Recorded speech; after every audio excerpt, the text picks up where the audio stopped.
Un des bienfaits du temps d'épreuve que nous traversons est la redécouverte de la communion spirituelle. Le pape François lui-même l'a évoqué. Dans son sillage, beaucoup de prêtres et de fidèles en ont parlé pour venir en aide à tous ceux qui, privés de l'Eucharistie, souffrent profondément de ne pas pouvoir communier. Qu'est-ce que la communion spirituelle?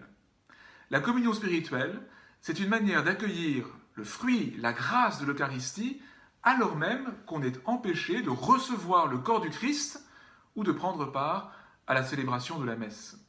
Ce n'est pas une relativisation de la messe comme telle, parce que le désir de participer à la messe et de communier sacramentellement fait partie de la dynamique qui permet la communion spirituelle.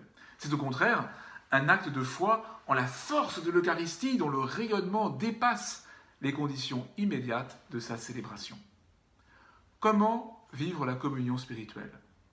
Un peu comme on vit la communion sacramentelle, en s'y préparant par l'ouverture de son cœur, en écoutant la parole de Dieu, en particulier l'Évangile, en faisant mémoire à l'intime de l'âme de la mort et de la résurrection de Jésus, en rendant grâce pour l'offrande de sa vie, en vue de progresser dans l'amour et le témoignage.